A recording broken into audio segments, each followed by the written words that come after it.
A terrific week. We are talking about something interesting this week. Well, I think it's kind of interesting. All this stuff that we've been talking about is interesting. When we're talking about gender and art, well, I hope before I get started, I guess I hope you guys had a really good weekend. This weekend, I went up north to Salt Lake. I have some friends who I work with several Muslim organizations in Salt Lake County, and one of them hosted a uh, Jewish writer who is an expert in theology as well as art. He was head of National Jewish Museum and curated a lot of exhibitions, different things like that. And they asked me to moderate, so it was kind of fun, especially with well, I don't know if fun is exactly the right word. It was fun for me because we were able to talk about a lot of stuff, but the atmosphere um, outside of our conversation was not necessarily the very best. With the ongoing conflict with Israel and Palestine, what I found really wonderful about this is that the people that came in were interested in listening to a rabbi talk about an imam, and he had nothing but really, really good things to say. And it sparked this entire conversation where people were focusing on commonalities, and resolutions. I think one of the big problems when something nasty happens is that people who feel emotionally connected to whatever the event is, there's this knee-jerk reaction that many people have to blame or hold responsible everybody that somehow is similar to the people that uh, you feel are instigators. And I, what that sadly devolves into is people like media people will ask folks for opinions um, that have that aren't even in the realm of concern for the people that are asked, and they get emotionally charged responses, and those become the new memes. And it's really can be a very tragic situation. Things can get out of hand very quickly because people are reacting with emotion rather than responding. And in the audience that we were speaking in front of, there were people who were related to individuals in both sides of the conflict. And one thing that was amazing to me is that it became a fun engagement because everybody was able to talk and we were able to visit with each other as friends. Um, and that was particularly wonderful because everybody understood that none of us in the room had anything actively to do with what was going on, even though we all had connections. And it was great because people were able to visit as friends and neighbors as opposed to enemies, really. So that was kind of nice. That was really nice, and made some very good new friends. Had a great experience. And then I had to drive home back here to St. George and got here at about 1:30 in the morning. So the last 2 days I've been trying. Um, Thankfully, I'm odd enough anyway that nobody could really tell that there was much of a difference, but it was still just a little bit off balancing. Today, what we're going to be talking about is gender roles and propaganda and conflict. And one of the things that I think is really fascinating about this is this kind of conversation is that it is not what you're expecting it to be. It really is not. And I am trying to share this. It looks like I'm going to have to do it a little bit differently than I planned, which is going to add some time. So I am sorry in advance.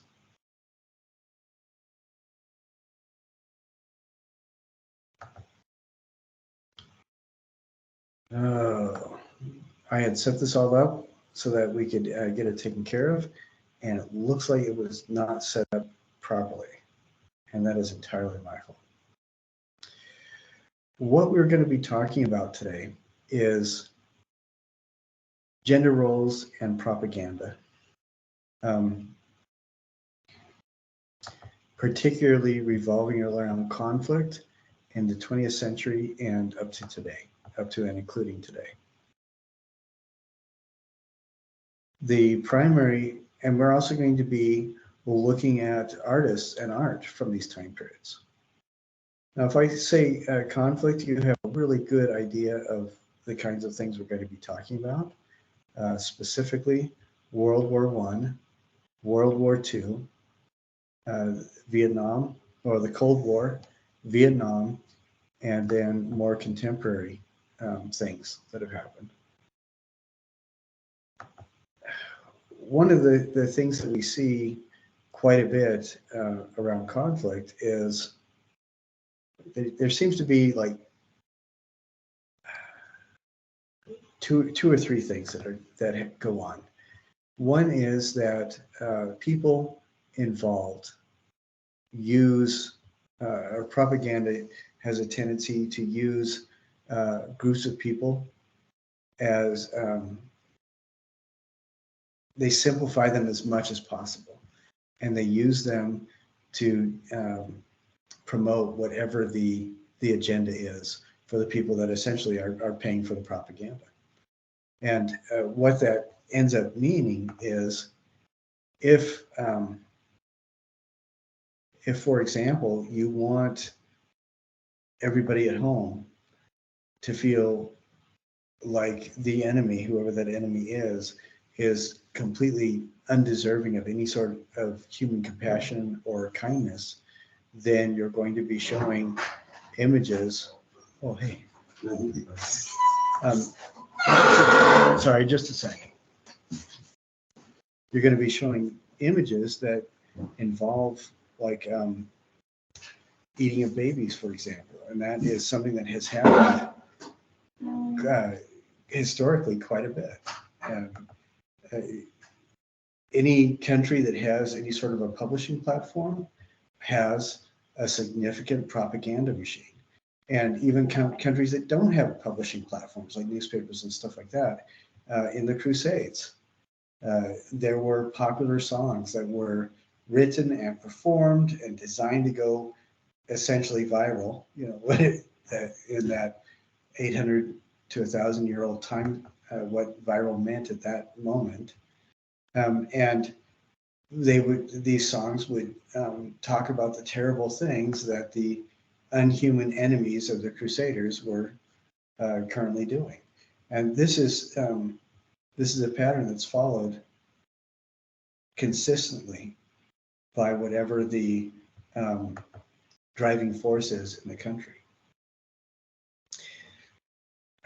And specifically in the United States, and what's fascinating to me too is that artists are brought into this. Now, Mao Zedong said that art only exists to be a propaganda tool. And we talked earlier, I believe, one of the things that I was really fascinated with is when Martin Luther King Jr. spoke about propaganda. What he said that what makes propaganda good or bad is the moral motivation behind it. If the moral motivation behind it is good, then the propaganda is good. And if the moral motivation is bad, then the propaganda is bad.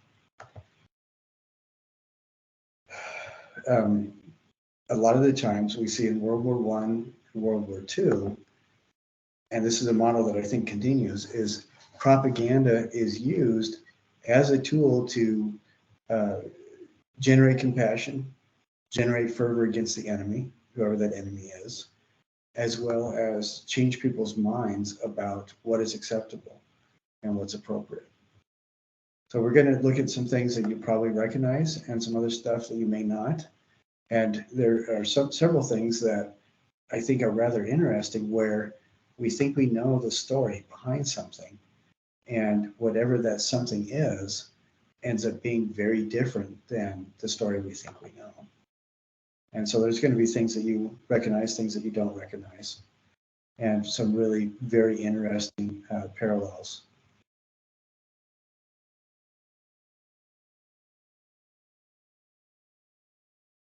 Okay, I am almost ready. I think what I may do is, see, the problem I have is that I have used the sharing tool on Teams before to share material between browsers. And unfortunately, I pulled everything up in the wrong browser. And now I am trying to bring it back into the correct browser so that we can look at it together. And that is the issue. So I feel just a little bit dumb. And I think what I will do is, I'm almost done with stuff up to World War II. And I think what I may do is just show what I've got done. And then if we have time for the rest of the material, then I'll do that. But otherwise, it'll all be on the, in the module and published in the module, so you guys have access to everything.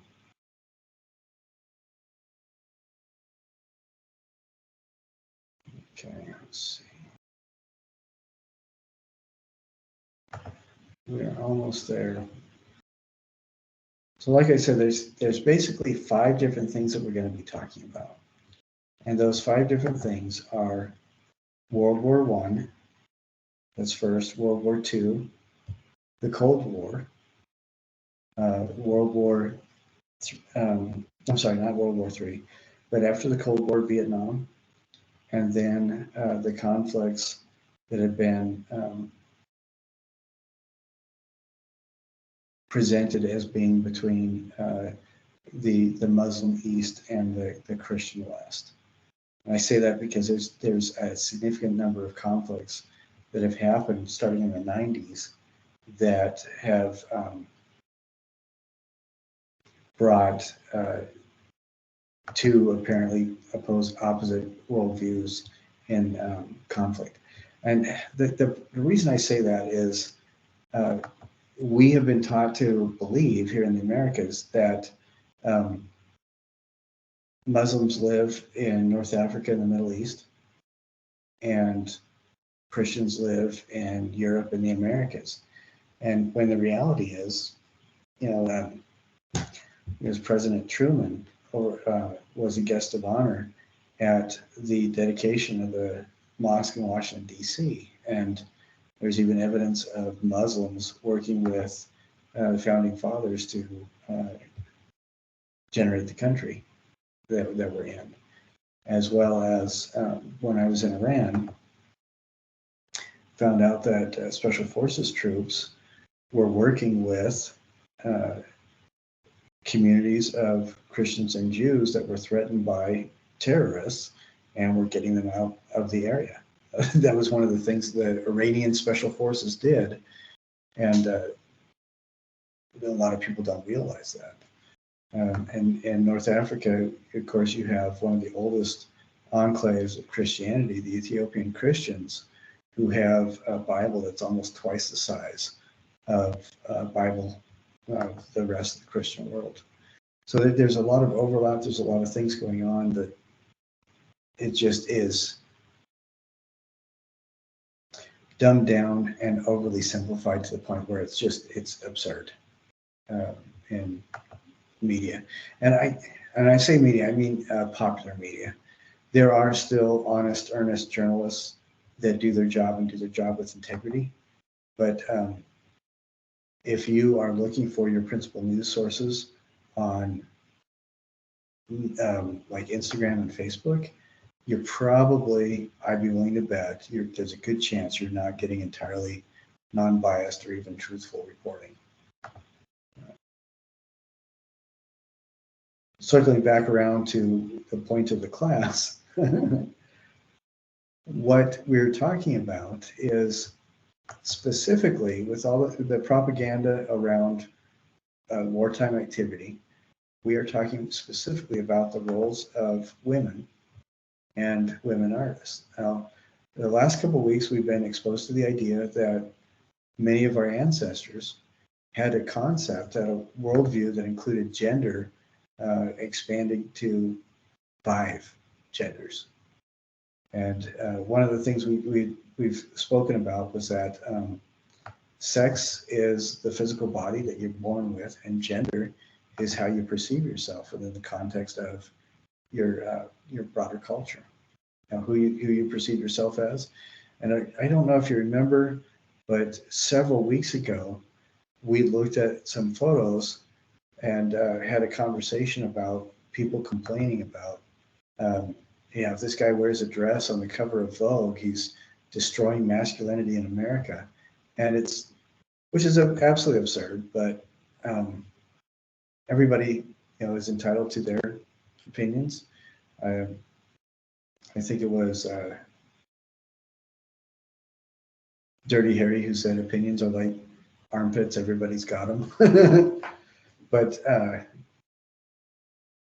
and I say that rather flippantly. The reality is everybody does have a perspective. And if we expect anybody to take our perspective seriously, we've got to respect the perspectives of other people. So everybody has a right. Now, I think that personally, I think that the concept or the idea that somebody wearing a dress on a magazine, a man wearing a dress on a magazine, endangers all of American masculinity is more of a symptom of the individual's perspective as opposed to a symptom of collapsing culture. I remember that in ancient Mesopotamia, women wore pants and men wore dresses. I mean, that's just the way it was.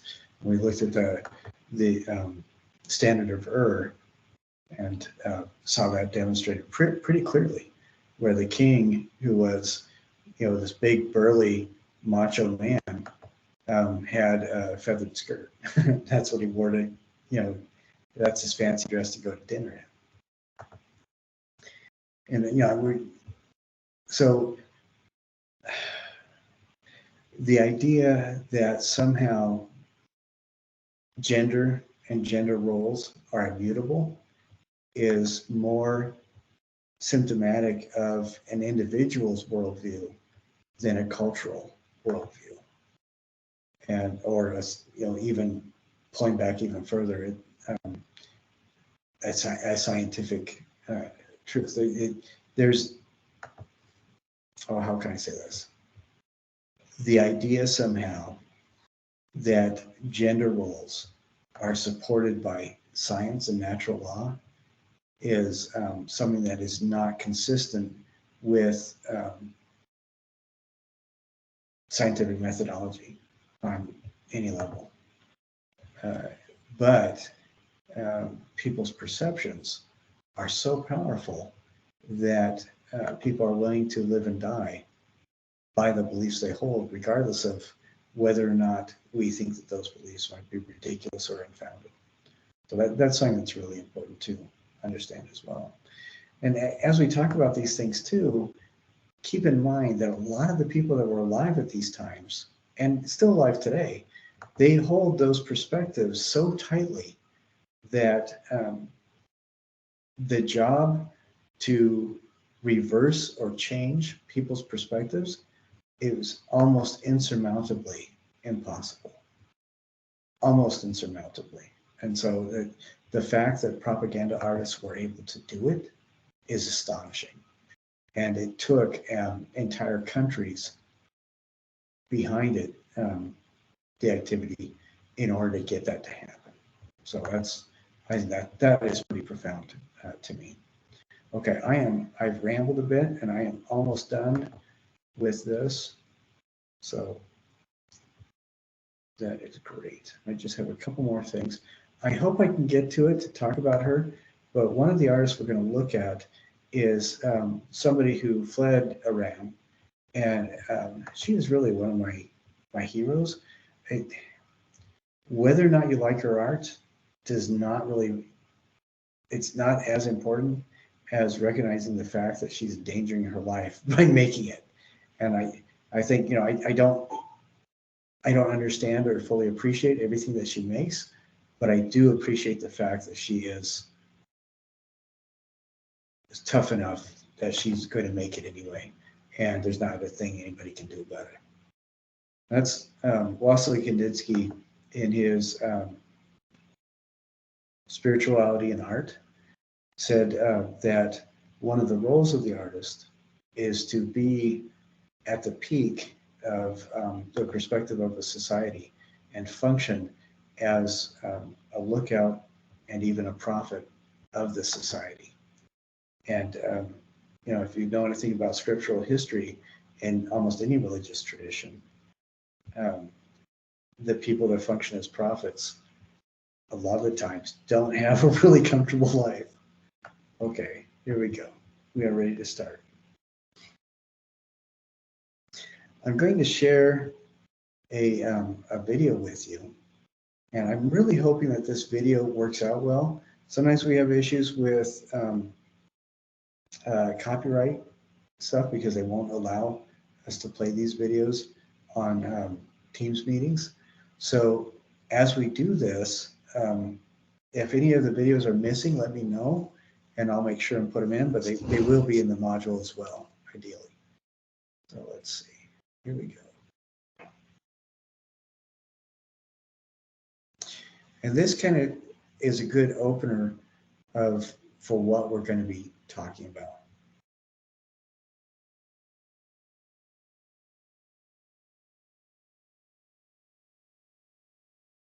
The right of citizens of the United States to vote shall not be denied or abridged by the United States or by any state on account of sex.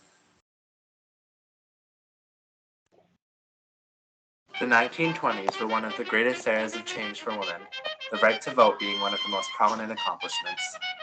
The 19th Amendment was ratified in 1920, giving women the right to vote and setting change in motion throughout the decade. Women's roles changed politically, socially, and economically. Let's back up a couple of years to where it really began. April 6, 1917, and the United States took up arms to join the Allies.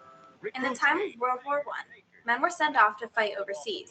Not only did they leave their families and a life of safety, but also they left their jobs. Who would take over? Women. Women entered these job roles that men once occupied, giving them their first chance in the workplace. They began to live for themselves, as opposed to relying on men. However, this was not forever. When the men came back from the war and took back their rightful place in the area of employment, women dreaded their inferior status would return. It was unspoken but agreed that childcare and housework remained as a woman's job. Despite this, marriage became an equal partnership to most middle-class families. The men were no longer in charge. Because women were given more flexibility in their lifestyle, men also began to share public settings with women, such as bars and parties. In public, a change was brewing in the women's style. The Victorian style for women, ankle-length dresses, corsets, and tight hairdos, were replaced with short skirts, pumps, jewelry, and jet black hair pinned into bobs. Women were breaking conformity. They were starting over. Women were beginning to express themselves in public and just have fun. The flapper was the kind of girl in the city who expressed herself and embraced the new fashions and urban attitudes of the day. They became more assertive as well. Smoking and drinking, which was before seen acceptable only for men, became a common activity for women too. Sex was open for conversation with women. The division between genders was slimming. If women had done this years ago, their reputations would be ruined. Before World War I, men pursued women who they planned to marry. As the years went by, casual dating began to become a norm. Marriage was no longer essential, and women were able to reach for higher goals.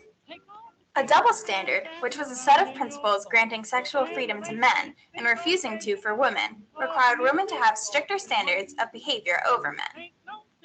The change in times created confusion for the women on how to act. They were conflicted and torn between old versus new standards.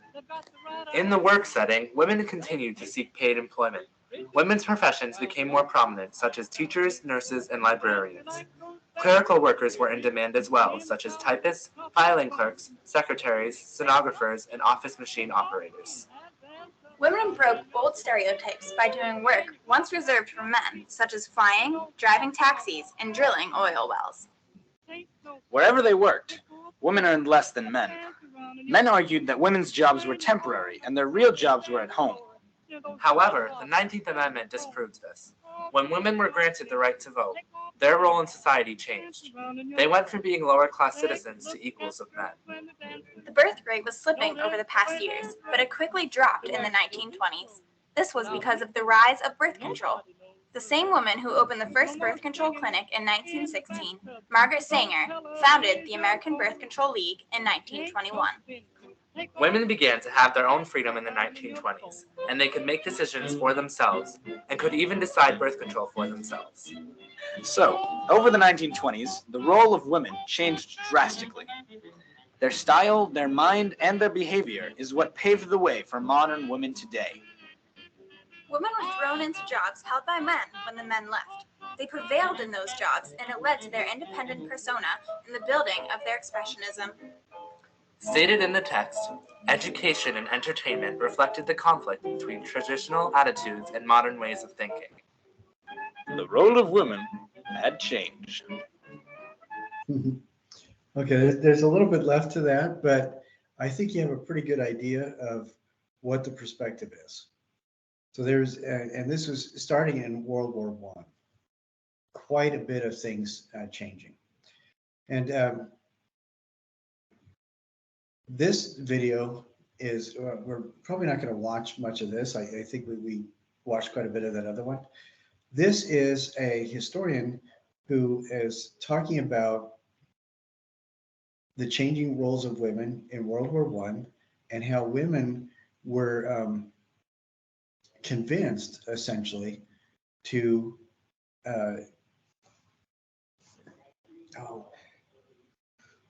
support the men in fighting roles and to do the things that needed to be done that usually men were dependent upon.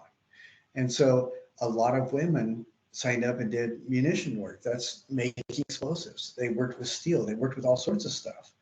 And that's one of the reasons for the drastic change in women's fashions, because they were expected to function in this workplace that had been designed for men to use.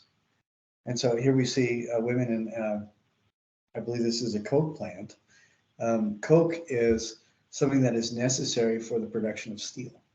And so this is pretty backbreaking work. And it's interesting to me that you can see they're still wearing outfits that are more consistent with women's fashion of the time necessarily than men's. And you can see that right here. Here's a man who's pointing at something, and he's wearing a coat with small lapels, and all these women are wearing jackets over blouses, and they still have the aprons and stuff like that.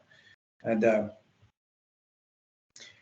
women were trained in many jobs that had been the purview of men because they were considered to be more dangerous, more frightening. And at this time, women are still considered to be, jumpy and skittish, which I think is hilarious from my perspective, just because I imagine an awful lot of women are very much like my mom, who raised 4 boys. And if it wasn't bleeding, there was not a big deal, or if the bone wasn't obviously broken. And she dealt with some of the nastiest injuries I can remember any of us. Well, we all survived them, so that was good. But there were many times when she was calming down, the doctors and nurses in the emergency room because they were freaking out about how much we'd hurt ourselves.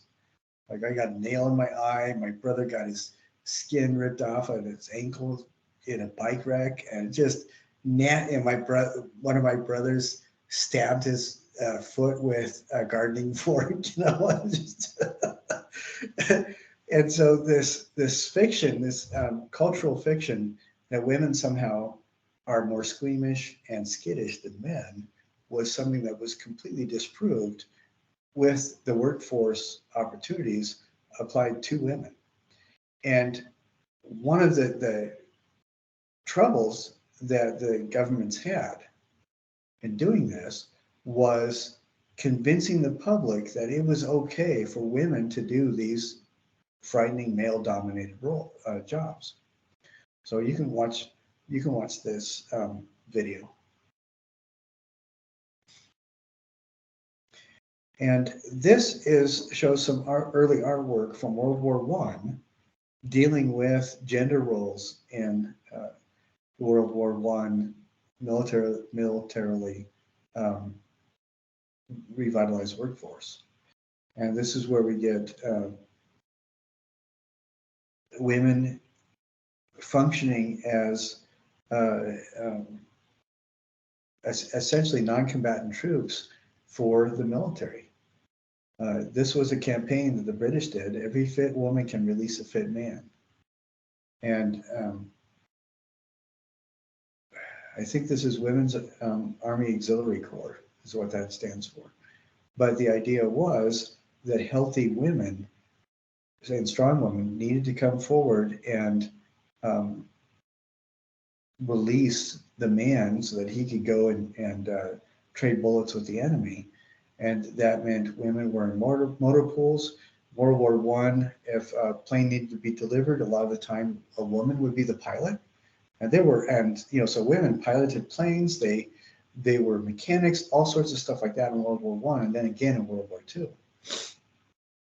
So here's one where the woman is supportive of the man leaving. And then we see another propaganda poster. This one is implying that the families are supporting refugees. So this is supposed to be a woman refugee from fleeing the war in Europe. And one of the ways that one of the reasons for these posters was that to get women to let the men know that they were strong enough to do the non-combatant jobs at home. They were strong enough to keep the home going while the men were gone. And it functioned to shame the men who didn't want to fight into fighting. And it was really effective. So here's one that's pretty consistent to the propaganda artwork of the time. Go, it's your duty, lad, join today. With these gentlemen who don't want to really fight are being told whatever excuses you think you have to keep you at home are non-existent because a woman can do everything that you can do, which is a really interesting perspective for me because women were used as clerks, motor pool agents, all sorts of different non-combatant roles. But this series of shaming posters were designed specifically to inform the male population that the government felt that the women were every bit as capable as men. However, the jobs that they still had, the fact that they were required to wear dresses as part of their uniform still, and all these kinds of things still showed that people, the public and the government still held them in a different level of esteem than the men. So I think so this is a really interesting article.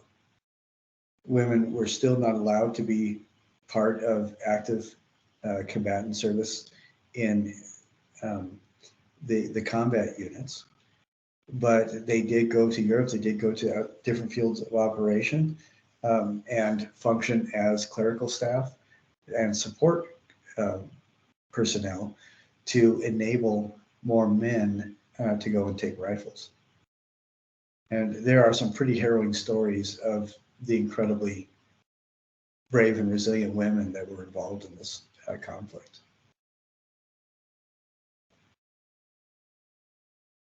I wanted to share, there's a woman that I really, really like. Her name is Hannah Hoch, and around this time, World War I, she was a Dada artist, and she did a lot of collages. And these collages, I wanted to share a couple with you. I think they're absolutely fascinating because she does things that are specifically designed to get people to think about gender roles. She was in Europe during World War II. When we look at this, we see here's obviously a man's face and the collage has a woman's mouth, associated with that. We see women dancers right here, and we see that even though that's a man's face, here's a woman's outfit and a woman's legs while they're sitting down, and a baby. And here's a boxer trying to punch the baby, and here's another woman dancing, just different elements like this. But one of the things that Hannah Hoch was doing was conflating the she was conflating the differences between genders. And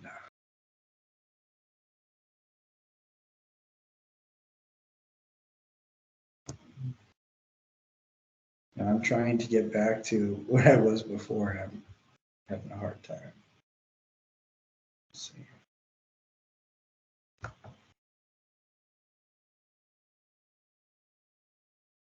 Oh, I see. Okay.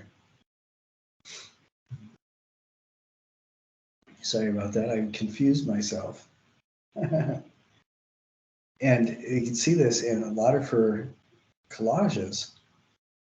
She has the same kind of thing going on, where you have these interesting multi-gendered constructs as human beings, and there seems to be this narrative or dialogue going on with her own work, where she is asking the question of perceived masculinity and femininity branching, coming together. One of her most famous pieces of this time period was a piece called "Cut with the Kitchen Knife." It was called "Cut with the Kitchen Knife," and it actually has a really long title, but that's all that I can remember right now. So I wanted to share this. This is a 4.5-minute conversation about this that I thought was really valuable. So, and again, if this does not all come through on the video, I'll make sure and share that. But the full title of this is "Cut with the Kitchen Knife, Dada Through the Last Weimar Beer Belly Cultural Something." I mean, it's a long title. This amazing photo montage is by German artist Hannah Hoch, and it's from 1919 and has an extremely long title. "Cut with the Kitchen Knife, Dada Through the Last Weimar Beer Belly Cultural Epic of Germany." 1919, that was a really pretty fraught moment. So what was going on? Political chaos. The government has been completely changed after World War I. There's a lot of conflict between the Spartacists, the far left-wing communists, and the Freikorps was encouraged to attack people by members of the government. So there are all these clashes, and a lot of people end up getting arrested, and some people end up getting killed. And that's just one particular moment. January of 1919, all of that infighting happens. So all this fragmentation is just beautifully captured here. The contrast from the kind of long war, which would have really focused the country's attention, and then this complete breakdown. If you think about the title, "Cut with a Kitchen Knife," think about the idea of cutting things, literally, right? That works for the photo montage. And she's cutting a swath through all this and piecing things back together in ways that make sense to her, focusing on the fragmentation as defining culture at that moment. I'm assuming most of these photographs came from newspapers, from magazines. They did. And so it's all immediate and topical and all relevant at this moment, but it's being reconstructed.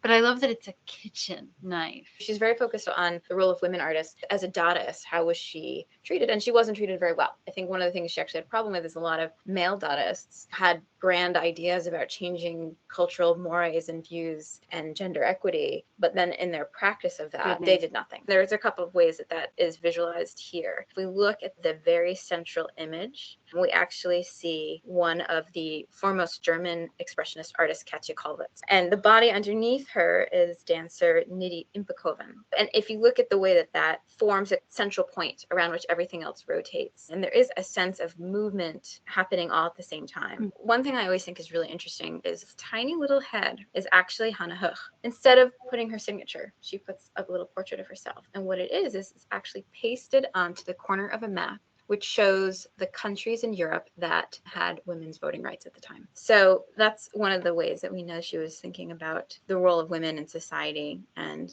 in the art world. So first of all, if you think about this image in terms of quadrants, usually the right side is known as the anti-Dadaist. Now, the people that are in the anti-Dadaist corner are obviously politicians. Kaiser Wilhelm is right here. His head is really big, and this figure is quite large. She makes fun of Kaiser Wilhelm with this little figure of two wrestlers that are creating the mustache. So then there are also other political figures. There's General von Hindenburg, the head of him, on the body of this exotic dancer. Down here, there is German Minister of Defense, Gustav Noska, when he's talking to another general, and this general appears standing on their heads. But if we go down here, in the lower right corner, we see the world of the Dadaist. Right here it says Dadaisten. So this is the corner that has Hannah Höch and the map. And then it also has other Dadaist figures. There's the Dadaist Raoul Hausmann. Hannah Höch had a relationship with Hausmann for a while. And for a long time, all the literature on Höch is referred to as the wife of Raoul Hausmann. Here you see the two heads of Dadaist George Gross and Wieland Herzfeld, the brother of John Hartfield. And Nidhi Impekoven, the same dancer that's in the center here, is now over here bathing John Hartfield in this bathtub.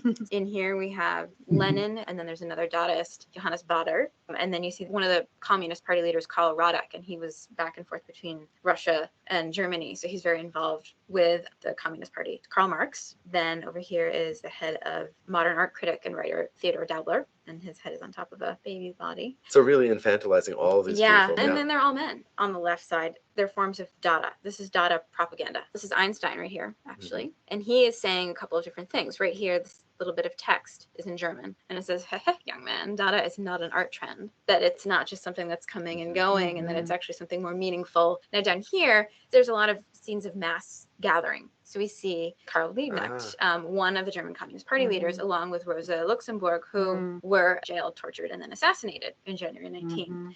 He's saying, join Dada. Dada is going on all over Europe, and there are different centers of Dada. And they all have different art-making practices. And photo montage was central to the Berlin Dadaists. Well, the whole notion of the kitchen knife is really empowering. The idea of domesticity as being something that could undermine cultural values. It's amazing.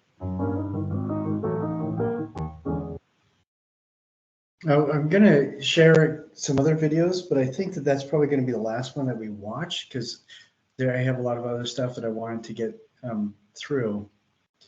And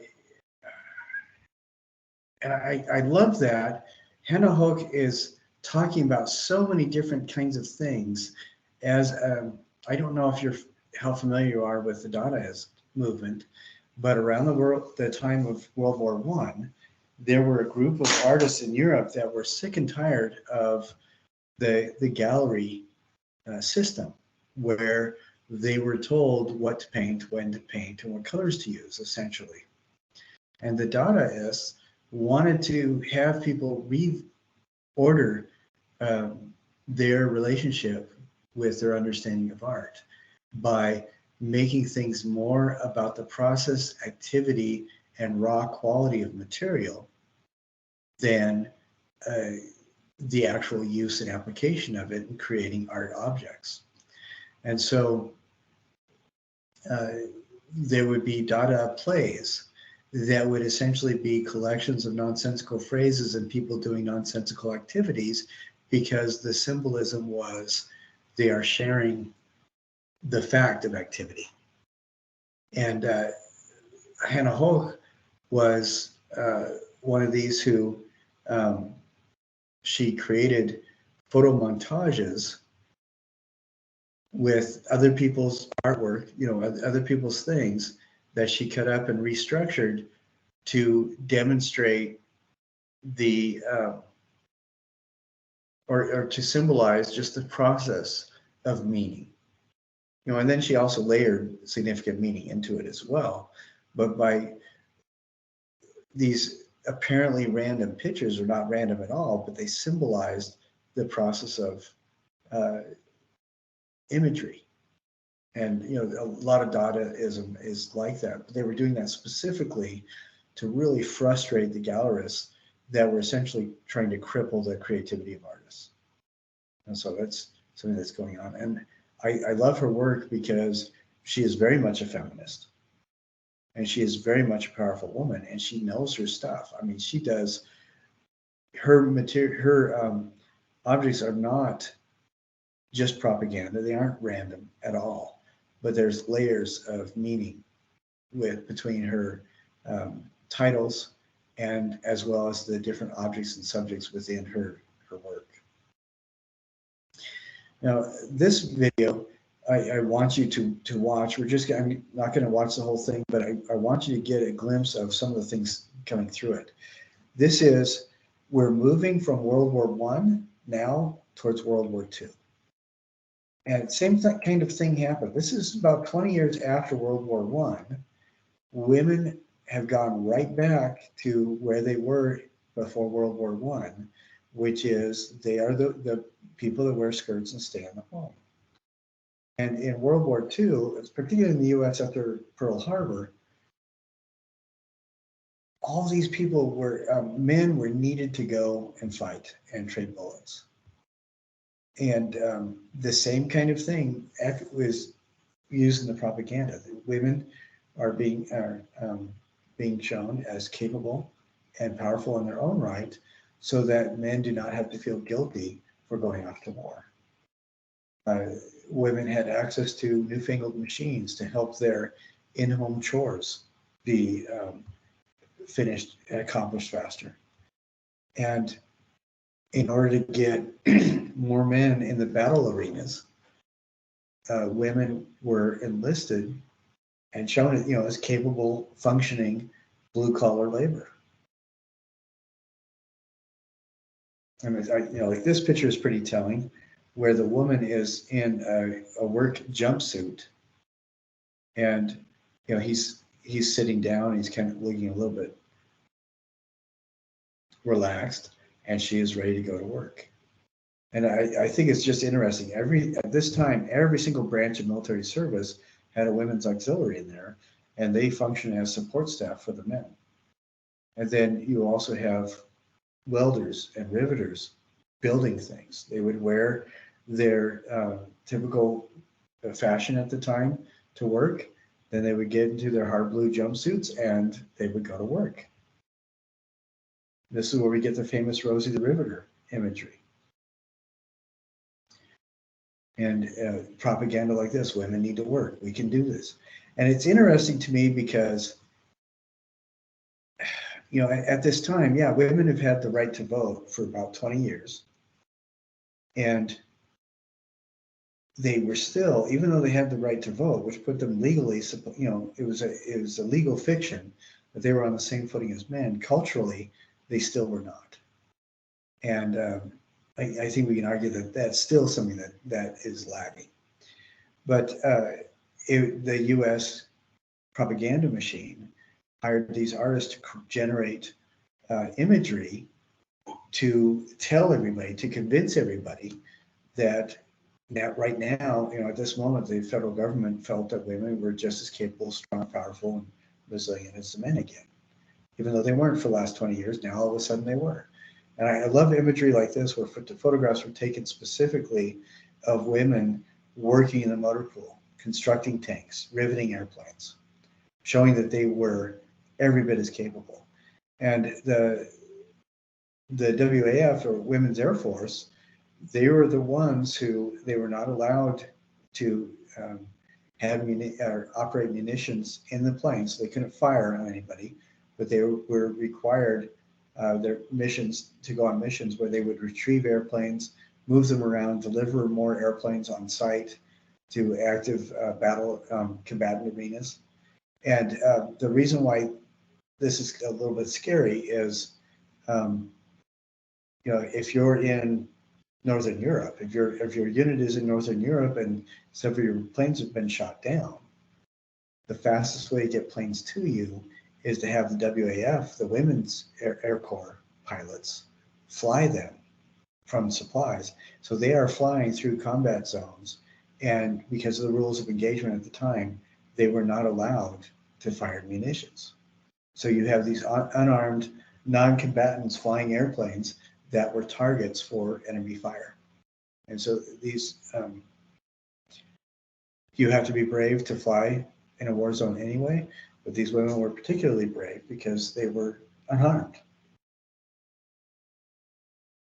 They're doing the mechanical things that everybody in the world was told that only women could do.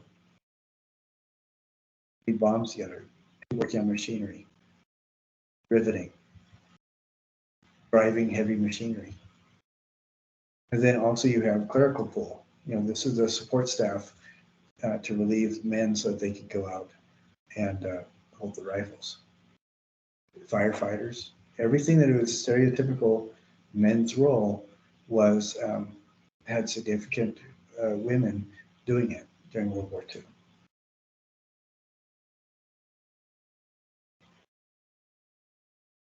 And so this is the Women's Marine Corps, and these are women that were not trained in combat to the same level as the men, but functionally they were supposed to be Marines as Marine support staff. And then they were also expected to take care of the children and take care of the home, as was their pre-World War II role. So men were released to fight, women had two jobs now.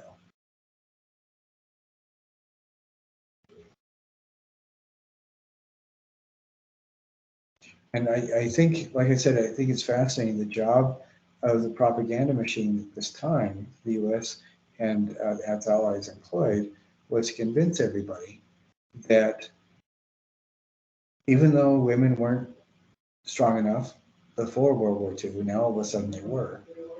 And I think that this really fed a lot into the frustration of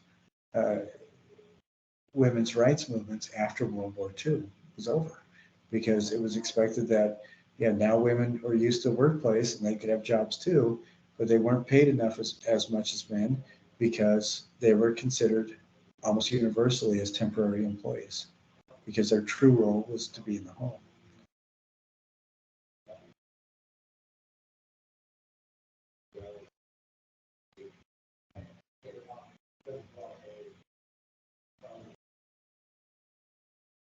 So I wanted to share some of the artwork from this time period. We have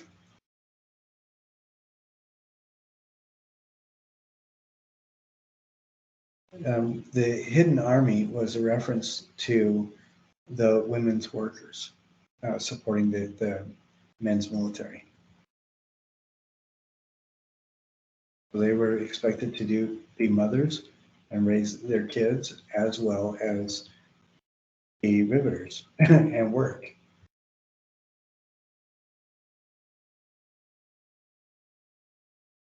Things like this in propaganda films, and propaganda films I think fit under art and propaganda as well, but the script involves her calling herself an old maid, which I think is particularly offensive.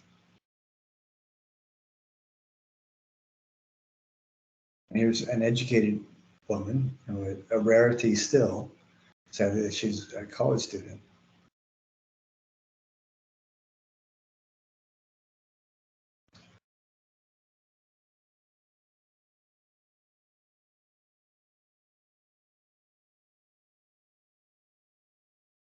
So when you watch this, remember that it is a propaganda film. It is cinematography, and it is an art piece. It is very much a function and product of its time. So there are some things that people say in this that are rather offensive.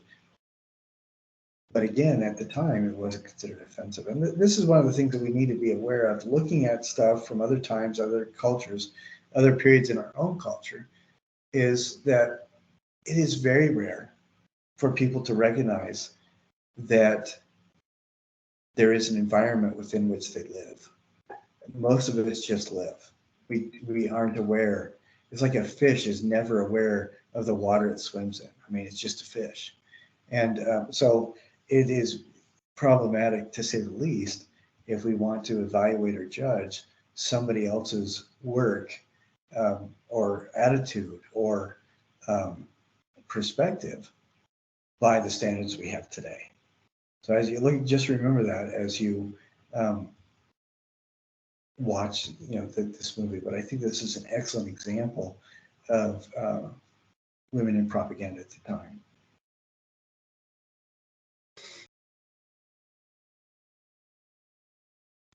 And I'm sharing this article with you as well, and I think there's some absolutely beautiful imagery associated with this. This is just a beautiful photo. I think it's absolutely gorgeous. And it's beautiful because it is, as an art image, it is beautifully laid out. But it also is very indicative of the time. Here are three women working as mechanics, building an airplane, and they are wearing pants. And I think this is an absolutely fascinating image. In addition to being a beautiful image, I think it's an absolutely fascinating image. And this article talks about women stepping into. And cut. Great job, Joe. Let's bring in the 0. All right. Sorry about that. I didn't realize that was going to be playing. But this is a video that I'd like you to watch as well. And I don't know how to access it on Teams right now with any sort of control. Let's see.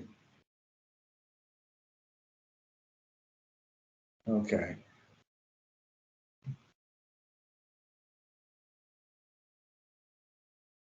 Oh, I'm so glad for ads. It's awesome. Okay, so this is a short 3-minute documentary talking about women, the roles that women had in World War II, and what they were expected of them. The glamour girls, I don't know if you're familiar with this, but glamour girls at the end of the 19th century and into 1910, 1920, the advertisements had this in particularly towards areas that they felt women would read or men interested in women would read, had this something called a Gilmore girl or glamour girl. And Gilmore was the name of the branding company, and the glamour girl was this, it became this idealized but approachable feminine beauty. And that is where the term of glamour girl comes from. And this is the idea that was perpetuated, was that a woman should always look her best and always be. She starred in a famous World War II. There we go. It should always be ready to go on, to date or comfort her husband or whatever it is. And so this image is perpetuated ad nauseum, ad infinitum, everywhere. This is the ideal woman. This is what a woman needs to look like. This is what you have to look like if you're a woman. And so the concept of Rosie the Riveter, very quickly, this imagery was published as widely and as thoroughly as possible, this kind of imagery, to try to mask that the frail, most important thing she can do is look good kind of imagery that was prevalent at the time. And so that's the background behind the need for the Rosie the Riveter image. And this article goes through a lot of this kind of stuff that is very important to look at. And this is just a list of some of the blue-collar workers. And the things that really surprised me is construction, steel workers, lumber workers, and munitions. Those are the things, those 4 are the things that surprise me, because those still are considered incredibly masculine jobs. And this talks about the changing role that women had.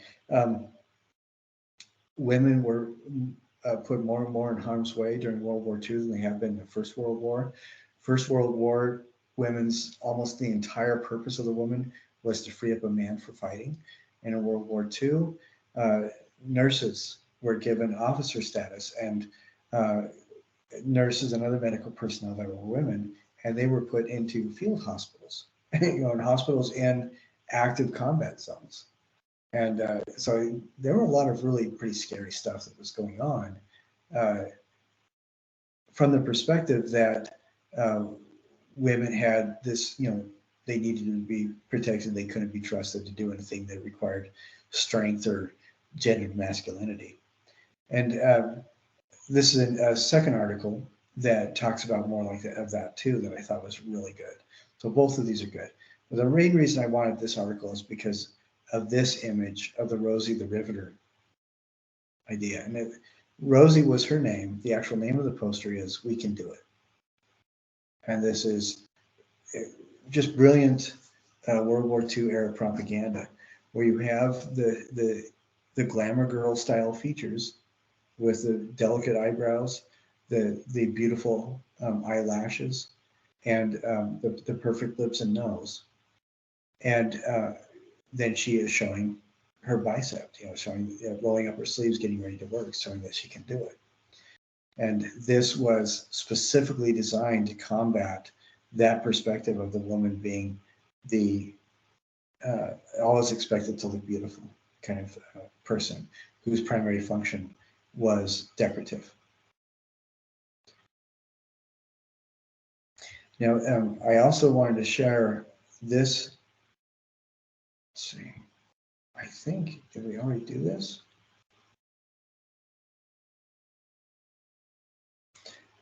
Okay, this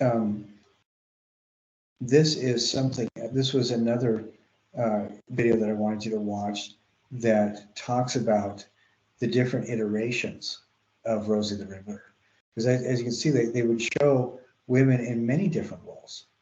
And the idea, again, was to produce these beautiful, appropriate to the era style images that people were used to seeing in the domestic use or the domestically consumed magazines. There's been magazines specifically for the female market.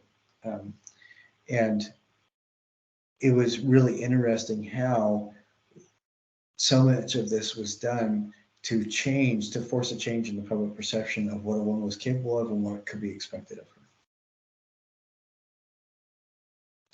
And the idea of the female riveter was shocking. Now, the thing that I like about this particular one is it shows a famous image that, let's see if I can find it. A famous image that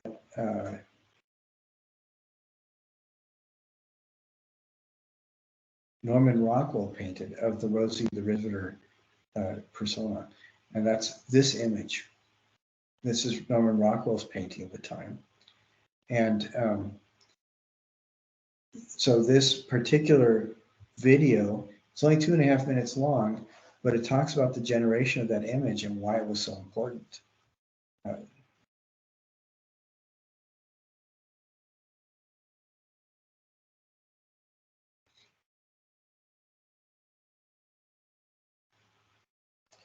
So these women are being showed, instead of being frail and gendered as effeminate, women are being portrayed as powerful. And I think that what is fascinating to me is that Norman Rockwell put into this painting significant things that were designed to be associated with masculinity. Oh, I'm sorry.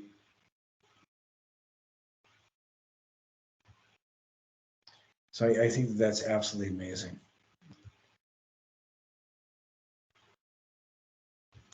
And I keep hitting all the wrong buttons. I'm sorry. So, and then this video also shares some of the story behind this poster. And I just want to share some of just the imagery. We get the, women are still expected to have the longer hair. They're still expected to wear their makeup. And then they're shown with the scarves and the welding helmets. And I think it's an interesting mix of expectation. It, if you were alive at this time, it would be really hard to know what you're supposed to be. Are you supposed to be effeminate? Are you supposed to be masculine? What are you supposed to do? And so they would do small advertising or propaganda docudrama style cinematic shorts, essentially. And these would be, they would talk about the gender issues at work from the very patriarchal perspective. And it's an interesting mix of perspectives that I think you'll really appreciate. And then it shows the Norman Rockwell painting, where instead of just mere propaganda, he is turning Rosie the Riveter into a superhero.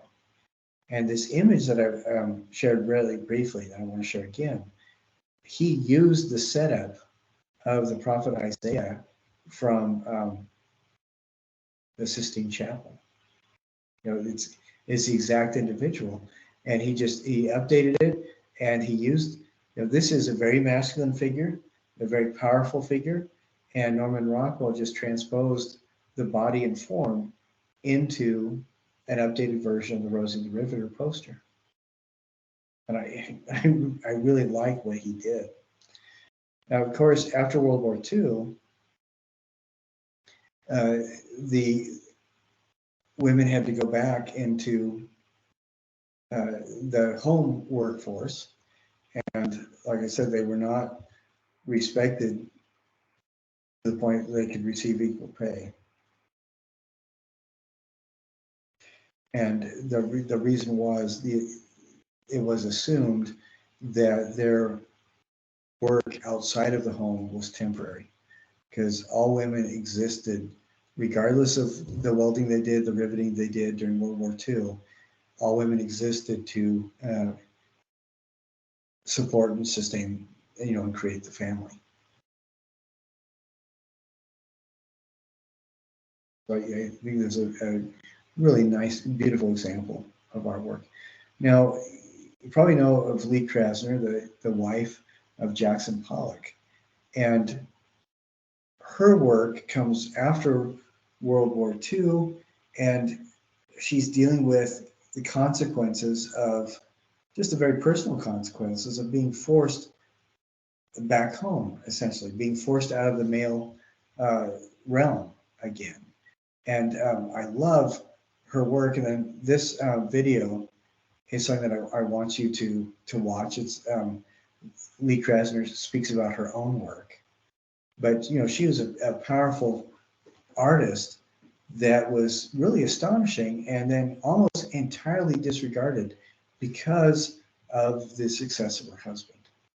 And she was dealing with these issues of just betrayed feminism, which I think that's a good way of putting it, because women thought, well, finally, we're going to be taken seriously.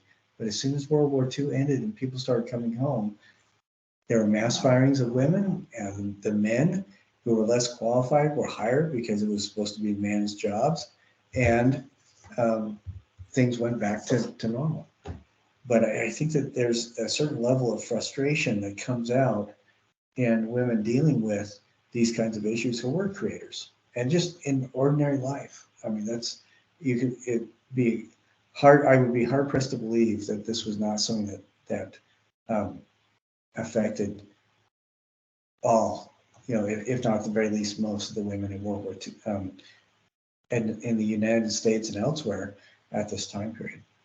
Now the next phase is the Cold War. And what the Cold War essentially is, this is a 1.5-minute video. I want you to watch it. But during World War II, the U.S. was allies and pretended to be friends with everybody that supported them in protecting the interests abroad and eliminating the Nazi and fascist militaristic threat.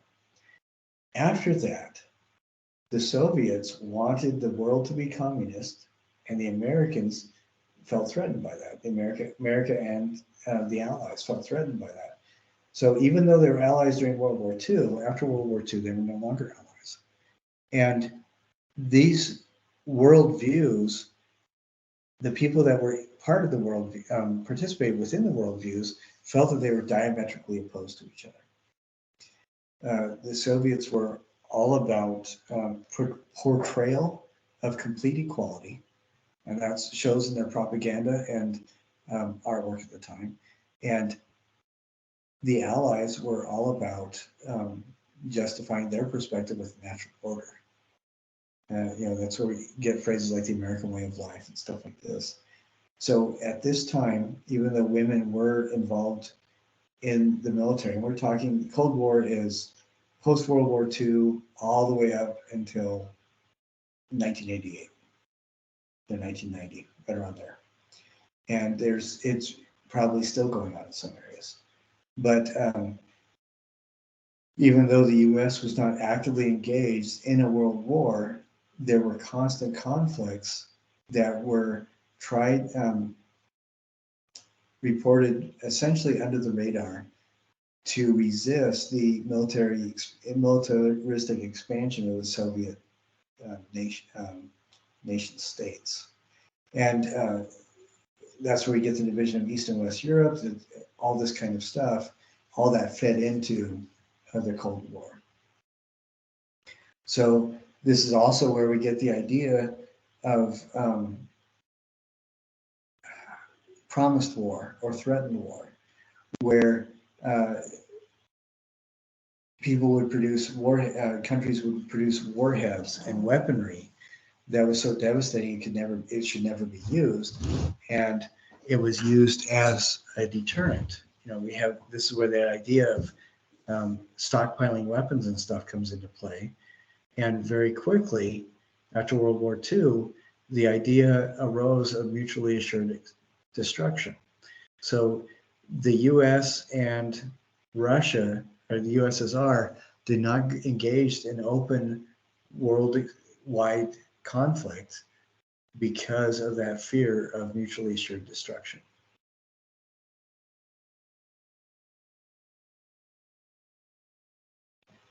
The U.S. was spending an absurd amount on weapons,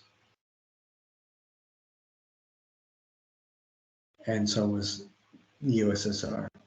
So, this is a really interesting short perspective of what the Cold War was. But the outreach of it, or I guess the result of it, there was a significant amount of photographic propaganda and painting propaganda. The Americans after World War II, and Britain as well, did everything they could to show that everything was going back to that ideal nuclear family, and everybody, all the women were beautiful, all the men were strong, and everything was stable. And the Soviet propaganda machine was trying to produce imagery that showed that men and women were completely equal, were functionally as well as legally. In the Soviet era, or the Soviet controlled countries, for example, women had complete control, or for the most part, over reproductive issues, for example. And that was still an ongoing issue in American government. And women were shown as powerful forces in the military and combatant roles in the Soviet countries. And in America and its allies, women were still in that nonviolent role, support role when they were involved in the military. So some really interesting things emerging. And I have this video, which is a little bit longer one, it's 17 minutes, but I really enjoyed that. Meredith has taken the trouble to look at the popular cinematic medium of B movie production. B movies are movies where they don't, they generally were made very rapidly with a lower budget for special effects and a lower budget for actors. So B movies were not the ones that were advertised as top of the line. A movies were still the dramatic expositions that had all the most amazing actors in them, and B movies had the support actors, support roles. But what is fascinating to me about this is she talks about gender roles in several B movies that reflect the US and Soviet perspectives on women at the time. So this is an excellent video to watch.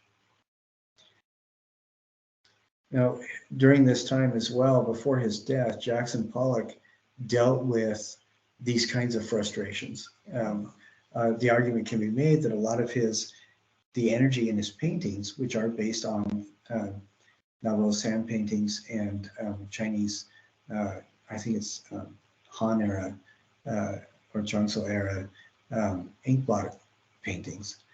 A lot of that freneticism, a lot of the energy comes from the ongoing stress of being in America, knowing at any moment that the Soviets could attack.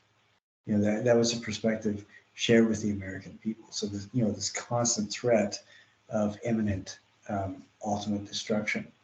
So, and I think we can see that there is perhaps something to that in this imagery, where there is so much going on, so much energy, and some of these paintings that was done, they feel, when you look at them, this thing is huge, by the way. When you go up close and look at them, yes, there's a lot of energy, there's a lot of excitement to it, but it's excitement and energy that feels almost hopeless. And I'm sorry, I should have been sharing the tab. It's amazing to me the depth in the painting, but also the narrative behind it, and the things that Jackson Pollock would share about his own work kind of demonstrated that he was functioning in this realm of frenetic, stress nihilism. Things can be really sad. This video shares some of the background and about the painting and talks about it. And this is when this painting is done, 1950. It was right after the U.S. ended the Japanese involvement in World War II, and 1950 is when he paints the painting. This is called abstract expressionism, and what's interesting to me is in the U.S. they're dealing with stress, and there seems to be some sort of glimmer of survivability.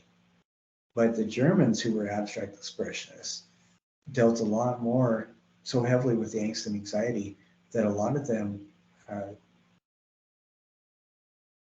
ended their own lives. And it's interesting to me, just objectively, that there is a bit of a different feeling to the two.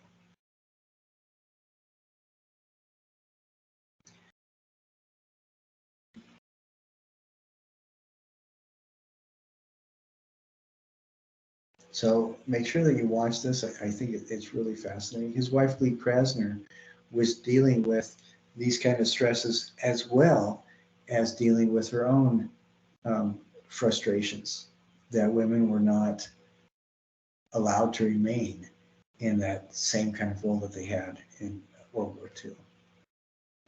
And this is another woman painter is very important, Elaine de Kooning. She dealt with a lot of these same issues that Lee Krasner did. You know, at the same kind of time period where it's the Cold War, post-World War II, and I'm sorry, I'm wondering why. Hey, I'm sorry about that. Let's see. This article shares a little bit of background with some of the paintings that Elaine de Kooning did at this time period. And this, we're moving a little bit out of, well, quite a bit out of propaganda. She is creating art that she feels impelled to do. And her work has some of that same frenetic energy that you saw earlier in Lee Krasner's stuff, as well as Jackson Pollock's. And I think it's when you see them side by side and understand who did what, it's rather interesting, I think.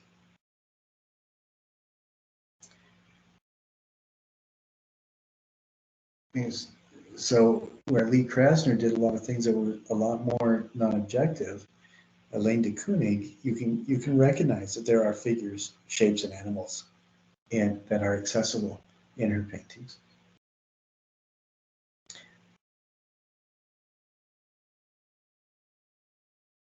But there's still an awful lot of that frenetic energy that, and I most likely am projecting into it as well.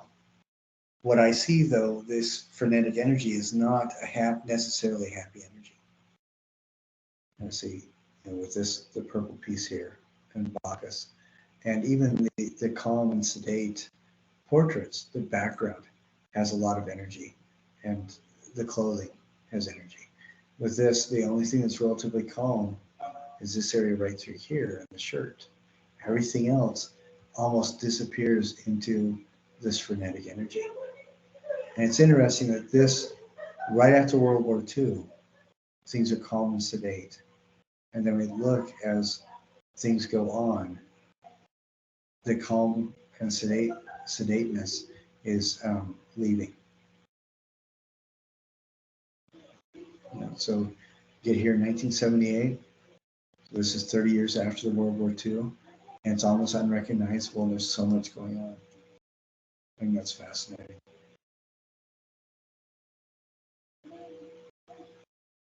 So, and there's another short video where it's about 4.5 minutes long, where it talks about an evolution of some of her work. And then the next thing that happened, that was produced a lot of our work, was the Viet Nam conflict. Now they're calling this conflict, but I think it's fair to say that this was a war as well. And there's a specific Utah connection. The first people that were sent over as a fighting force were soldiers from Utah. They were our military reserve. They were reservists. They did not expect to go into conflict, active military conflict at all. And because of the treaty restrictions the U.S. had, they could only send advisors to begin. They couldn't send full-blown military soldiers for active combat duty. So instead, they sent Utah reservists. It was believable in the world's days that the reservists would be military advisors, and that unit, that first unit was sent, had one of the highest casualty rates of any of the units that were sent to Vietnam. But this short 4-minute video kind of shares what the conflict was about, and that helps to give a little bit of understanding. This is the first war where usually photographers and reporters were allowed to be embedded with troops, and they were not being completely controlled by the U.S. government as to the stories and things that they would share. So that's where we start getting a lot of imagery that is very negative about the military. And one of the sad things, I think, one of the horrible things, is that historically, soldiers are not the ones that cause the wars. It's the governments that make decisions that are sending the soldiers in. And what was so sad about this is people were seeing, the American people were seeing, yeah, this war is terrible, it's horrible, it's awful. But instead of directing that frustration towards the government by voting different people out and talking to their legislators, they blamed all those feelings and negativity onto the actual soldiers. When the proper way to do things in a democracy is to speak to the decision makers and make sure that you're heard. It's not to hurt and beat up the people that you're trying to blame. And I think that that's one of the second tragedy about the Vietnam War, after the war. This is just a 2-minute piece talking about the protests against the war. And this gentleman describes some of the activities that were done that where propaganda was used, as well as art was used to put like-minded people together and do everything they could to end the war. And again, I think today we have a lot better idea of how to do things like this. Before this, nobody had ever really protested a war on any sort of significant scale. And now I think most people are educated to the point where they realize that soldiers are not the one that are causing issues. The soldiers are trained to become tools for the decision makers. And I think people are more aware now of that. And so a targeted protest is not going to be going out and instigating violence with soldiers. Targeted protest is going to be communicating with legislators and helping them to make correct decisions. Now, Martha Rosler is one of these artists that was actively engaged in trying to get people to understand the warfare was not just a conflict, a pretend conflict in another part of the world. What she did is this series that she did over 5 years. She borrowed a page from Anna Hochler and made montages or collages where she was inserting photos and imagery from the Vietnam conflict, Vietnam War, into safe American homes. And so we get this imagery where, here's an advertising image of people in, American family enjoying their new bed. And then this is an actual photo of a destroyed home in Vietnam.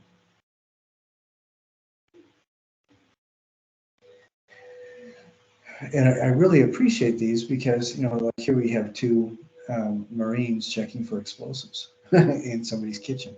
And I appreciate this because one of the narratives that she is trying to get across is that warfare is not acceptable when it's when it's somewhere else. That is not the thing that makes it acceptable. And people needed to be aware that it affects everybody. And it's not just over there, it's here as well. Even if no bullets or bombs fly from the Vietnamese into American homes, every home is affected because everybody had somebody who had been drafted. Everybody knew people in the town and community that had been drafted, that were involved. And of course, those soldiers, human beings, we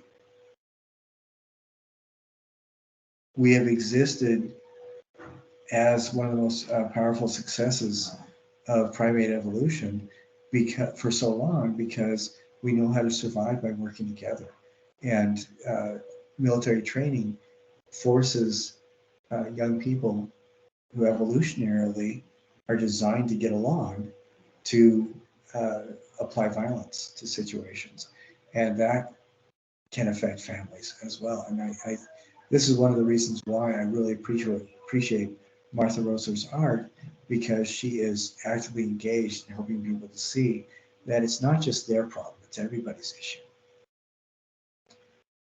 And then this video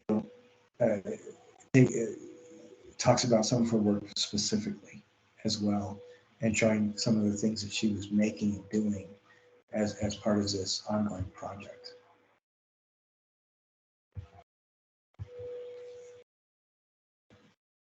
I think her work is really astounding. It's amazing. She's done some absolutely beautiful stuff. You know, we get this tragic, horrible, nasty imagery superimposed with the vacuous imagery of advertising, and I think it can be really striking and force people to think. And that's one of the beautiful things about our work, I believe, is when we engage people to think, and you know, beyond just having conversation. Now, this artist, Din Q Le, is an artist that also does collages. And this is from his perspective. He is Vietnamese, and a very interesting work as well. And you can kind of see, we looked at Martha Rosler's work. She's a collage artist that works with these kind of clean images. And Din Q Le does, where he also does video montages, but his work is dealing with some of this very same material that Martha Rosler did, but he has his own style as well. And I think it's fascinating. He's addressing some of the very same aspects of reality as Martha Rosler in a different vocabulary, but you can still see a very strong resonance between those things. Like here we have, you know, the perfect female model, and a soldier confronting each other. And in Martha Rosler's work, we see some of that same kind of imagery with, you know, the model and the soldier. So I think that the parallels between the two are very amazing. You know, you have a Vietnam man and an American woman, both producing art on the same subject matter with similar palettes to work from. Now, because he's Vietnamese, a lot of the stuff about him is in French.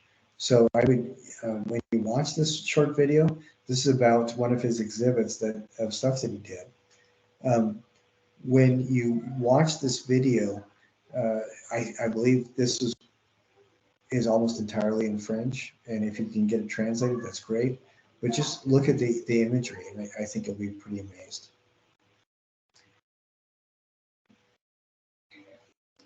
You know, as we move into the 90s, a lot of the conflict deals with this interaction between these fictional ideas of East and West. And I say fictional because it is propaganda that has been perpetuated by populist and social media for the most part, where you see all people in the Middle East are Muslim, all people in the West are Christian, and all Muslim women wear hijabs, all Christian women are free, you know, and it's this fictionalized, super oversimplification of regions and ideologies throughout the world. And Jenny Hosler is an individual she's not producing necessarily what I would call propaganda, but she is producing text-based art that really forces you to engage your thinking cap.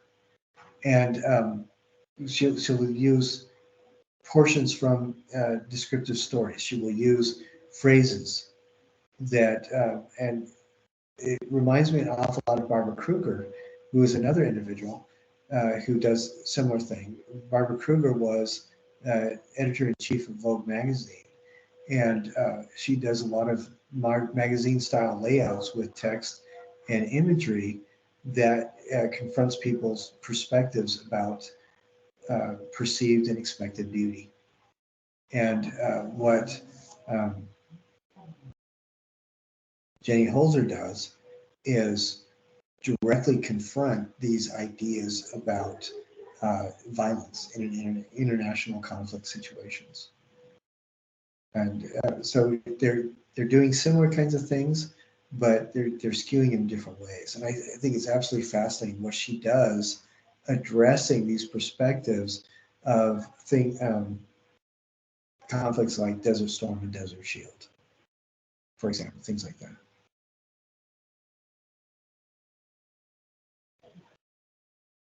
I think this piece is one of my favorites.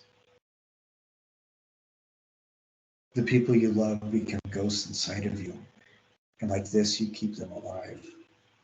This is a perspective that I have heard military personnel who served active duty say, and that's all. Let's see. I'm sorry, I should share that. I think it's a particularly powerful phrase, and so I'm really a fan of her work. I think it's amazing.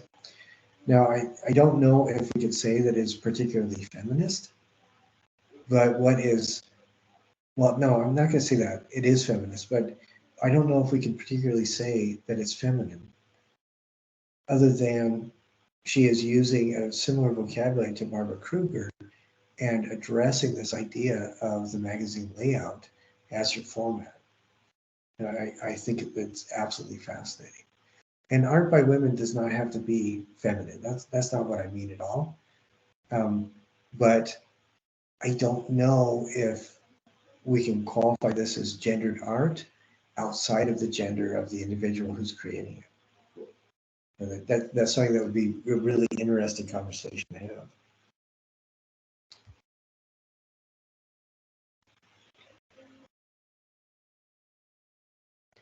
And what is kind of fun to me is that she refers to her work as inflammatory essays. So here's a video that I would like you, and you know, they are essays that she writes, but that applies to a lot of her work as well. And so so these are essays that she's written that she has presented in art form. She really combines color and text and layout, but it's, I think, particularly a conceptual art that I really find engaging. And then the next artist I want to talk about is a woman that I'm a big fan of. Shirin Neshat is, she's living in exile. She's Iranian or Persian, and her work is phenomenal. I love her work because she does something very similar to what Barbara Kruger, what Jenny Holzer does, dealing with text and imagery, with, you know, kind of ostensibly similar to magazine layouts. But she either will use photos that she brought with her from Iran or that people have sent her, or photos that she stages herself. And and then the text has very specific things to do with the imagery. And my experience in Iran is going to be very different than her experience was, because she grew up there and I was there only for a very short while. My exposure was in larger cities like Tehran and Sharjah and Qom. I did not see what rural life was like. I did not see what family life was like. And so, like I said, I had a very different perspective. And what she's doing, she survived a particularly brutal era in Iran's history with the deposition of the Shah and the imposition of an ecclesiastical or theological state. During that time of transition, there were some pretty awful things that happened. during the last several years of the Shah's reign and the first couple years of the new government, involving things like a radicalization of those who enforced dress codes. And in the Quran, and this is something that I think is interesting, in the Quran and Hadith, the Prophet Muhammad proposed the hijab, the hair covering, because women at that time, up until the age of 14, you could be buried alive in the desert, nobody would care. Women had absolutely no rights, or very few rights, before the Prophet Muhammad came along. One of the first things he did, families that are pre-Muslim families, pre-Islam, if you had only enough food for your goat and a girl in your family, you would give the food to the goat because they were more important. And the first thing that the Prophet Muhammad did in 610, when he started receiving the revelation of the Quran, is went home to his wife, and she became the first scribe. And she is still a standard of powerful femininity that is held up for majority of Islam worldwide. But in this transitory period, women were brutally attacked if they were not wearing what was considered appropriate Islamic garb, which is not specified in the Quran. It is something that was specific to the area, to Persia. And but people are using the religion to justify the mistreatment of women. And having survived that, Shirin Nishat comes out with a unique perspective. And this is a woman who is not going to be, she's not going to allow anybody to brutalize her or intimidate her again. And so I love her work because it feels incredibly powerful to me. And this is a conversation with her about her work. And so I really, and her series is called Women of Allah, or, Women of God. And I think it's worth taking a look at. And there's Kara Walker is another woman that I think is just amazing. And the conflicts that she's dealing with are a blend of military conflicts as well as social conflicts. She addresses a lot of issues of things like racism and the expectations of gender, the expectations that people place on gender.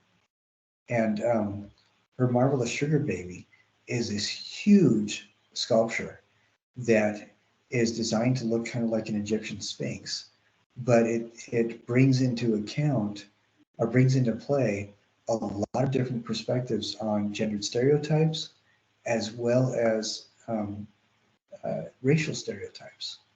And it's an incredibly powerful and sometimes difficult piece, because she's dealing with not just the ideas of military conflict, but also, like we've seen so much in recent years, conflicts between police and brown people. I'm going to say that because it's not just African Americans; it's also Mexican Americans, Latinx, Latinx. I mean, and as well as I've seen this Cambodian and Southeast Asian Americans. It is something. There is something about the specific betrayal that is felt between a police officer and somebody of a minority group. There is a specific betrayal there that makes it even more painful and hurtful. And her work, The Marble Sugar Baby, addresses a lot of those issues. And I think it's amazing. And so the last thing I'm going to share with you is this video. This is a 9.5-minute video. It's ARTH21, and it's an interview with Kara Walker talking about the artwork. And it was interview and discussion, pretty much. And this is a pretty powerful work. And like I said, some of these things can be really super uncomfortable, and that's fine. Art, beauty does not have to be comfortable. That's not what art necessarily is. Um, Art creates beauty, so beauty can be confrontational when it's necessary. Art creates a conversation between the artist and the viewer, and we form a tiny community between ourselves and the artist when we look at art. And just as you may talk about really difficult things with the people that you completely trust, artists are sharing very difficult things with us because they hope for our trust as well. And so, this, I think that this is a really fascinating field of just, what kind of art is generated through the gender concerns with dealing with propaganda. And then towards the end of tonight, we were just talking about artists dealing with conflict. And for the most part, the overt propaganda has stepped away. And, there's still very powerful messages, but the messages are not being directed and pointed as cognitive ammunition at ideas by the government anymore. And so I think we can step away from the assumption that it's remains propaganda. But I will put this all up tonight or tomorrow. The things that I'm seeing that you guys writing about and sending in are looking really great. And I will put up the rest of the things for the projects as well for the rest of the semester. I appreciate everything I appreciate your patience and everything you've been doing. I am still trying to salvage the files for the previous week that I was not able to put up, and you will not be responsible for weekly reflections on those, the files that are lost. I will put them up so you can look at them, but you're not going to be held responsible for them, just because I didn't cause the computer to stop working, but ultimately I'm the one who's responsible for it. But I hope you guys have an absolutely wonderful weekend. I hope you have a wonderful week. Look at this art when you're in a space where you feel secure, where you feel comfortable, because some of it is pretty difficult to look at. And I think that is important. Aristotle said that theater, necessary to the success of theater, is the idea of theater as a catalyst for change. And I think that there's some significance, there's some importance for art to be that occasionally as well. Sometimes it's a catalyst just for the artist, and many times it can also be a catalyst for the viewer. I hope you guys have a great week, a great weekend, and I look forward to talking to you all again next Tuesday.